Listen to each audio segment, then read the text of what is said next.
Hello everyone. তো আজকে হচ্ছে বাবার বার্থডে, তো সেই জন্য ভাবলাম ওরিও দিয়ে আজকে একটা কেক বানাই। তো ফার্স্টে আমি এখানে ওরিও বিস্কুট আর ওরিও বিস্কুটের ক্রিমটা আলাদা আলাদা জায়গায় করে নিয়েছি। নেক্সট আমি বিস্কুটটাকেও গ্রাইন্ড করে নেবো এদিকে, আর বিস্কুটের ক্রিমটাকেও গ্রাইন্ড করে নেবো। তারপর আমি বিস্কুটের পাউডারটাকে একটা বাটির মধ্যে ঢেলে নেব। নেক্সট এটার মধ্যে 1 চামচের মতন বেকিং পাউডার আর হাফ চামচের থেকেও কম বেকিং সোডা দিয়ে ভালো করে মিক্স করে নেব। তারপর এই মিক্সচারটার মধ্যে অল্প অল্প করে দুধ দিয়ে ভালো করে মিক্স করে নেব। আর গাইজ, এটাকে ততক্ষণ ধরে মিক্স করতে হবে যতক্ষণ না এই টেক্সচারটা চলে আসে। আর এখন আমার ভালোভাবে মিক্স হয়ে গেছে, তোমরা দেখতেই পাচ্ছ। তারপর আমি এখানে একটু ভ্যানিলা এসেন্স দিয়ে দেবো। আর এই যে এই কেক টিনটার মধ্যে আমি আজকে কেকটা বানাবো। আর এখন আমি এখানে ভালোভাবে কেক টিনটার মধ্যে তেল দিয়ে নিচ্ছি স্প্যাচুলা দিয়ে। আর গাইজ, আমার কাছে এখন বাটার পেপার নাই, তো সেই জন্য আমি এখানে ময়দা দিয়ে ভালোভাবে এই কেক টিনটার মধ্যে লাগিয়ে নেব, যাতে আমার কেকটা না ছিটে যায়। আর এই দেখো, তোমরা দেখতেই পাচ্ছ আমার এখন কেক টিনটার মধ্যে ভালোভাবে ময়দাটা লাগানো হয়ে গেছে।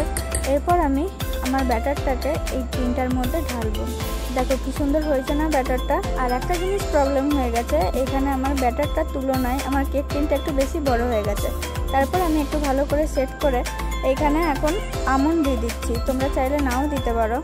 আর কেকটা বানানোর জন্য আমি কোনো মাইক্রোওভেন ইউজ করছি না, কড়াইয়েই করছি। এরপর আমি কিছুক্ষণ হাই ফ্লেমে জলটাকে গরম হওয়ার জন্য ছেড়ে দেবো।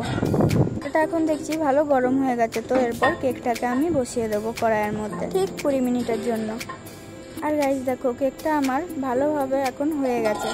আর এখন আমি এখানে একটা টুথপিক দিয়ে কেকটাকে দেখে নেবো যে ভালোভাবে হয়ে গেছে কিনা। তো দেখো ভালোভাবে হয়ে গেছে, কেকটা টুথপিকে একটুও লাগেনি। তো কেকের লেয়ারটা সরু হওয়ার জন্য আমি এখন এটাকে 3 কোনা সাইজের কেটে নিয়েছি। আর এরপর দেখো একটু ডেকোরেশন করব ছোট করে। এখন আমি এখানে আমার পেস্ট করে রাখা ক্রিমটা কেকের মধ্যে দিয়ে দেবো। ক্রিমটা ভালো করে লাগিয়ে নেওয়ার পর এখানে আরেকটা যেটা লেয়ার ছিল সেটা এর উপরে আমি দিয়ে দেবো।